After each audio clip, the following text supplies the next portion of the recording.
Araw-araw na pagbasa ng Biblia, Araw 187. Lumang Tipan, 2 Kings 12, 2 Kings 13, 2 Kings 14:1-22. Sa ikapitong taon ni Jehu, nagsimulang maghari si Yoas, naghari siya sa loob ng 40 taon sa Jerusalem. Ang pangalan ng kanyang ina ay si Sibia, na taga Beersheba. Ginawa ni Yoas kung ano ang matuwid sa mga mata ni Yahweh sa lahat ng oras dahil tinuturuan siya ni Jehoiada ang pari. Pero ang mga dambana ay hindi niya pinagiba. Ang mga tao ay patuloy pa ring naghahandog at nagsusunog ng insenso roon. Sinabi ni Yoas sa mga pari, lahat ng salapi para sa mga kagamitan na nabibilang kay Yahweh at ang mga dinala sa tahanan ni Yahweh, ang buwis na naitala, at lahat ng salapi na ibinigay para sa templo ng mga taong inudyukan ni Yahweh na magbigay, ang mga salaping ito ay iipunin ng mga pari, bawat isa sa kanila mula sa nagbabayad ng buwis, at gagamitin nila ito para ayusin ang templo kapag may kailangang ayusin. Pero sa 23 taon na paghahari ni Haring Yoas, wala pang kahit anong nipaayos ang mga pari sa templo. Kaya tinawag ni Haring Yoas si Jehoiada at ang ibang mga pari, sinabi niya sa kanila, bakit wala pa kayong nipaayos sa templo? Ngayon hindi na kayo ang kukuha ng salapi sa mga nagbabayad ng buwis, pero kunin ninyo ang mga nakolekta para sa pagpapaayos ng templo at ibigay ninyo ito sa mga makakapag-ayos. Kaya sumang-ayon ang mga pari na hindi na sila tatanggap ng salapi mula sa mga tao at hindi na rin sila ang mag-aayos ng templo. Sa halip, kumuha si Jehoiada ang pari ng isang bol, binutasan niya ang takip nito, at inilagay ito sa gilid ng altar, sa kanang bahagi kung saan dumaraan ang tao patungo sa tahanan ni Yahweh. Lahat ng mga paring nagbabantay sa pasukan sa templo ay inilagay dito ang lahat ng salapi na dinala sa tahanan ni Yahweh. Kapag nakikita nila na marami ng laman ang bol, lalapit ang mga eskriba ng hari at punong pari at ilalagay sa mga lalagyan ang salapi at bibilangin ito, ang salaping nakuha nila sa templo ni Yahweh. Ibinigay nila ang salaping tinimbang sa mga kamay ng mga kalalakihang nanggalaga sa templo ni Yahweh.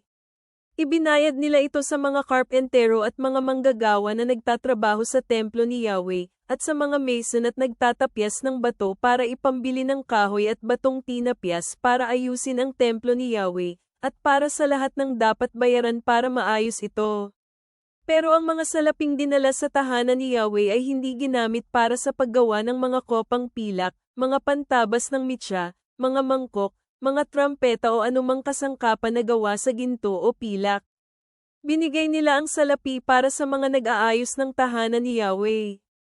Bilang karagdagan, hindi na nila hinihinga ng ulat tungkol sa salapi na pampaggawa ang mga taong nakatanggap at nagbayad nito sa mga manggagawa, dahil ang mga taong ito ay matatapat.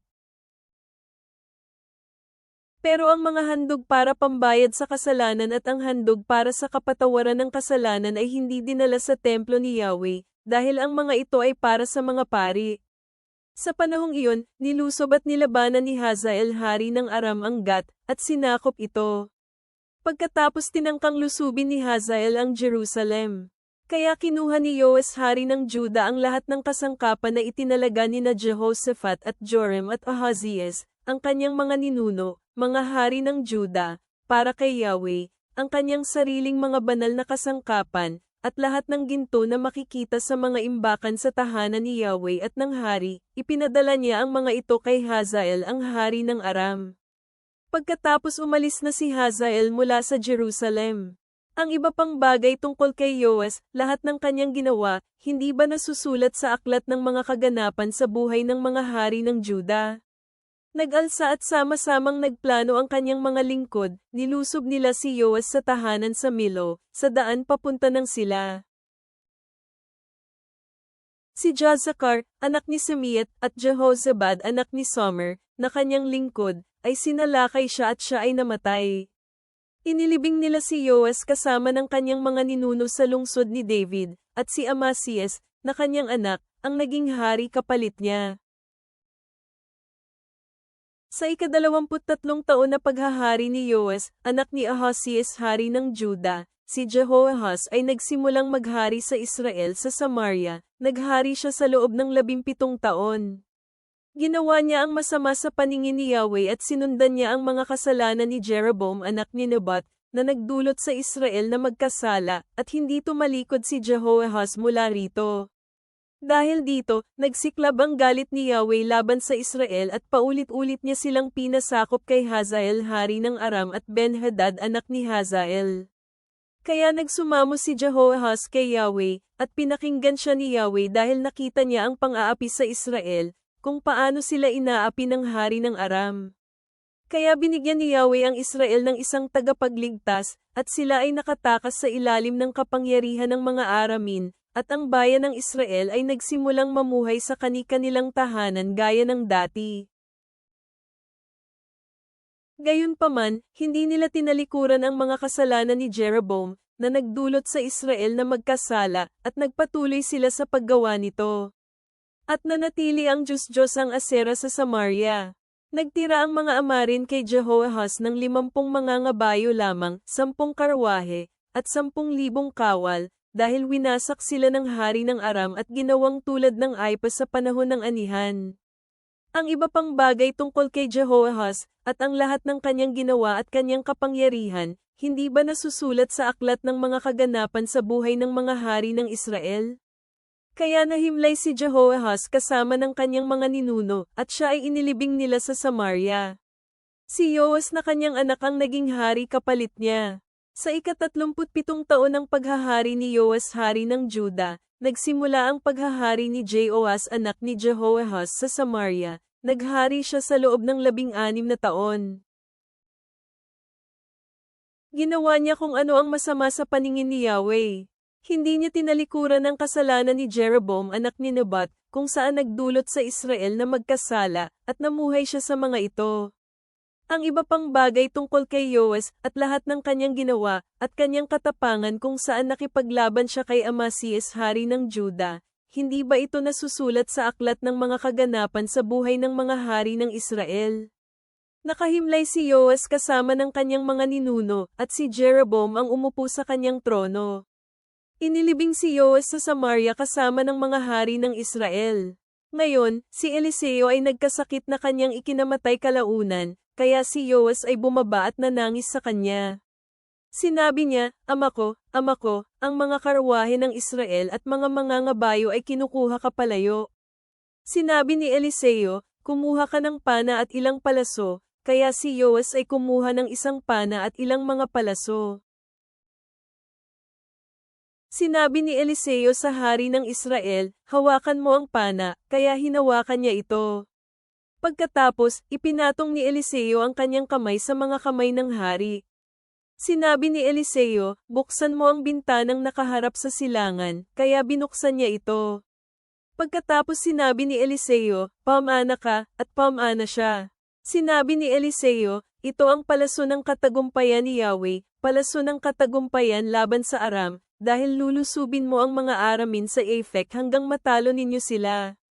Pagkatapos sinabi ni Eliseo, kunin mo ang mga palaso, kaya kinuha ito ni Yoas.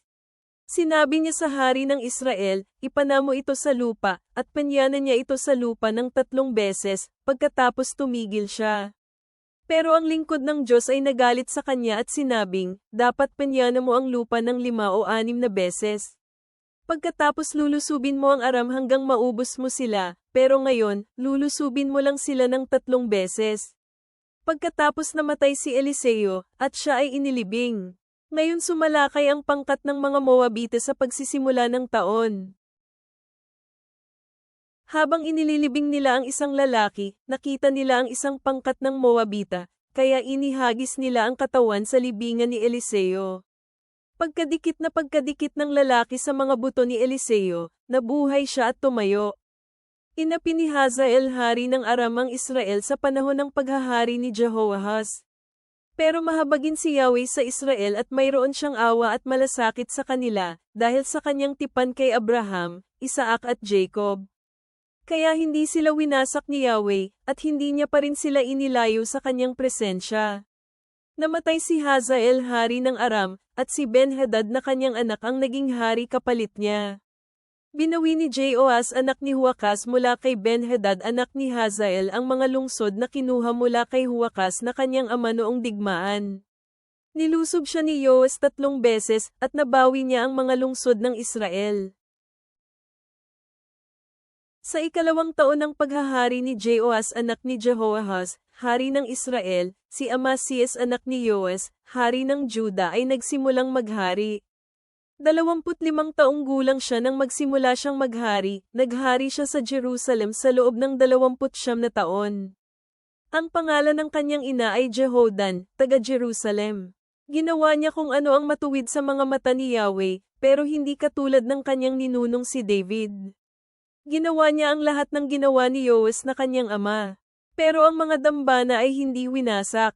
Ang mga tao ay patuloy na nag-aalay at nagsusunog ng insenso sa mga dambana. Dumating ang pagkakataon ng tumatag na ang kanyang paghahari, pinatay niya ang mga lingkod na pumatay sa kanyang ama, ang hari. Pero hindi niya ipinapatay ang mga anak ng mga mamamatay tao, sa halip, kumilos siya ayon sa sinasabi ng kasulatan, sa aklat ni Moises, gaya ng iniutos ni Yahweh, na nagsasabing, ang mga ama ay hindi dapat patayin dahil sa kanyang mga anak, ni ang mga anak dahil sa kanilang mga magulang. Sa halip, bawat tao ay dapat patayin dahil sa sarili niyang kasalanan. Pinatay niya ang 10,000 sundalo sa Edom sa lambak ng asin, sinakop niya rin ang Sela sa digmaan at tinawag itong Joktil, kung saan ito pa rin ang tawag hanggang sa araw na ito. Pagkatapos nagpadala si Amasias ng mga tagapagbalita para kay Joas anak ni Jehoahaz anak ni Jehu hari ng Israel, na nagsasabing, halikayo, magkita-kita tayo ng harapan sa digmaan. Pero nagpadala ng tagapagbalita si Joas hari ng Israel pabalik kay Amasias hari ng Juda, na sinasabing, ang matinik na halaman na nasa Lebanon ay nagpadala ng mensahe sa Cedar sa Lebanon, nagsasabing, ibigay mo ang iyong anak na babae sa anak kong lalaki para maging asawa, pero isang mabangis na hayop sa Lebanon ang dumaan at inapakan ang matinik na halaman. Tunay nga na nilusob mo ang Edom, at itinaas ka ng iyong puso. Ipagmalaki mo ang iyong katagumpayan, pero manatili ka sa iyong tahanan, dahil bakit mo pa ilalagay sa kaguluhan at ibabagsak ang iyong sarili, ikaw pati na ang Juda. Pero si Amasias ay hindi nakinig. Kaya lumusob si Joas, hari ng Israel, siya at si Amasias hari ng Juda ay nagkita ng harap-harapan sa Bet-Semes, na pag-aari ng Juda. Natalo ang Juda ng Israel, at ang bawat isa ay tumakas pauwi. Nabihag ni Joas hari ng Israel, si Amasias hari ng Juda na anak ni Joas na anak ni Ahazias, sa Bet-Semes. Pumunta siya sa Jerusalem at ibinagsak niya ang pader ng Jerusalem mula sa tarangkahan ng Ephraim hanggang tarangkahan ng sulok, 400 cubit ang layo. Kinuha niya lahat ng ginto at pilak, lahat ng mga kagamitan na nakita sa tahanan ni Yahweh, at ang mga mahahalagang bagay sa palasyo ng hari, na may kasama ring bihag, at bumalik na sa Samaria. Tungkol sa iba pang bagay kay Joas, lahat ng kanyang ginawa, ang kanyang kapangyarihan, at kung paano niya nilabanan si Amasias hari ng Juda, hindi ba nasusulat sa aklat ng mga kaganapan sa buhay ng mga hari ng Israel? Pagkatapos nahimlay si Joas kasama ng kanyang mga ninuno at inilibing sa Samaria kasama ng mga hari ng Israel, at si Jeroboam, ang kanyang anak, ang naging hari ng Israel. Si Amasias na anak ni Yoas, hari ng Juda, ay nabuhay ng 15 taon pagkatapos ng kamatayan ni Joas anak ni Jehoahaz, hari ng Israel. Tungkol sa iba pang mga bagay kay Amasias, hindi ba nasusulat ang mga ito sa aklat ng mga kaganapan sa buhay ng mga hari ng Juda? Nagsabuatan sila laban kay Amasias sa Jerusalem, at tumakas siya papuntang Lachish. Tumakas siya sa Lachish, pero nagpadala sila ng mga tauhan sa Lachish at pinatay siya roon. Dinala nila siya pabalik sakay ng kabayo, at siya ay ibinurol kasama ng kanyang mga ninuno sa lungsod ni David. Kinuha ng mga tao si Uzias, na 16 na taong gulang, at ginawa siyang hari kapalit ng kanyang amang si Amasias. Si Uzias ang muling nagpatayo ng Elet at ibinalik ito sa Juda nang hinimlay si Amasias kasama ng kanyang mga ninuno. Bagong tipan. Acts 25:1-22. Ngayon, dumating si Festo sa lalawigan at pagkatapos ng 3 araw ay nagpunta siya mula sa Caesarea paakyat sa Jerusalem. Ang pinakapunong pari at mga kinikilalang mga Hudyo ay nagharap kay Festo ng mga paratang laban kay Pablo, at malakas silang nagsalita kay Festo. At humingi sila ng pabor tungkol kay Pablo, na tawagin siya sa Jerusalem upang magkaroon sila ng pagkakataon na patayin siya sa daan. Ngunit sumagot si Festo na si Pablo ay isang bilanggo sa Caesarea, at babalik siya agad doon. Kung gayon, kung sino man ang pwede, sinabi niyang, dapat sumama sa amin doon. Kung may pagkakamali sa taong ito, kinakailangang paratangan ninyo siya. Pagkatapos niyang manatili pa ng 8 o 10 araw, siya ay bumaba patungo sa Caesarea. Kinabukasan, naupo na siya sa hukuman at pinag-utos na dalhin si Pablo sa kanya. Nang siya ay dumating, nakatayo sa di kalayuan ang mga Judiyong galing sa Jerusalem, at nagharap sila ng mga mabibigat na bintang laban sa kanya na hindi nila mapatunayan. Pinagtanggol ni Pablo ang kanyang sarili at sinabing, hindi laban sa pangalan ng mga Hudyo, hindi laban sa templo, at hindi laban kay Cesar, wala akong ginawang masama. Ngunit gustong makuha ni Festus ang loob ng mga Hudyo kaya sumagot siya kay Pablo at sinabing, gusto mo bang pumunta sa Jerusalem at doon kita husgahan tungkol sa mga bagay na ito? Sinabi ni Pablo, tatayo ako sa harapan ng hukuman ni Cesar kung saan ako dapat hatulan, hindi ako gumawa ng mali sa mga Hudyo, gaya ng pagkakaalam ninyo. Kung may nagawa man akong pagkakamali at kung may nagawa man akong karapat-dapat sa kamatayan, hindi ko tatanggihan ang mamatay. Ngunit kung ang kanilang mga paratang ay walang halaga, walang sino man ang maaaring magdala sa akin sa kanila. Kaya nga ako tumatawag kay Cesar. Pagkatapos makipag-usap ni Festo sa kapulungan, sumagot siya, tumawag ka kay Cesar, pupunta ka kay Cesar. Ngayon pagkalipas ng ilang mga araw, dumating sa Caesarea si Haring Agrippa at Bernice upang magbigay ng opisyal na pagdalaw kay Festo. Pagkatapos ng maraming araw na naroon siya, inilahad ni Festo ang kaso ni Pablo sa hari, sinabi niya, may isang tao na naiwan dito ni Felix na bilanggo.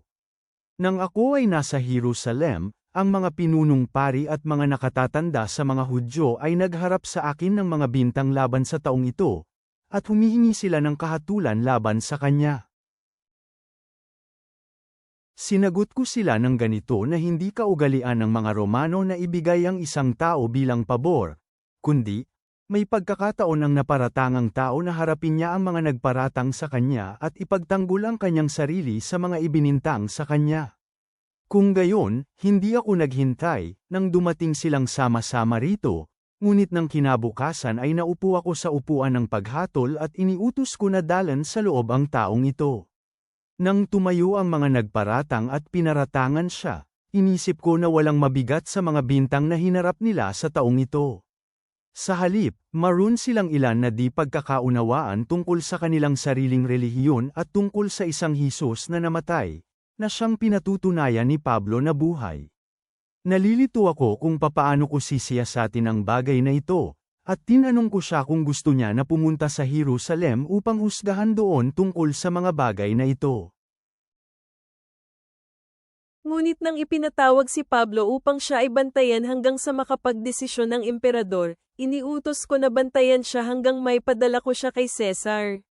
Sinabi ni Agrippa kay Festo, nais ko rin na makinig sa taong ito. Bukas, sinabi ni Festo, maririnig mo siya. Mga awit, Psalm 81:1-7. Ama sa langit, kami ay lumalapit sa iyo na puno ng pasasalamat sa mga aral na aming natagpuan sa iyong salita ngayon. Habang kami ay nagbabalik tanaw sa mga hari ng Israel na humingi ng iyong gabay sa gitna ng kanilang mga pakikibaka, naway kami rin ay maghanap ng iyong karunungan sa aming sariling buhay, na kinikilala ang kahalagahan ng pakikinig sa iyong tinig habang tinatawag mo kami sa pagsisisi at katapatan. Tulad ng paalala ng psalmiste na ipagdiwang ang iyong kabutihan at maghanap ng kanlungan sa iyo. Tulungan mo kaming tandaan na ang aming lakas ay nasa pagsunod at pagtitiwala. Naway buong tapang naming may bahagi ang aming pananampalataya, tulad ni Pablo sa harap ni Felix, na nananatiling matatag sa aming patuto. Kami ay nagpapahinga sa iyong walang hanggang pag-ibig, O Panginoon. Amen.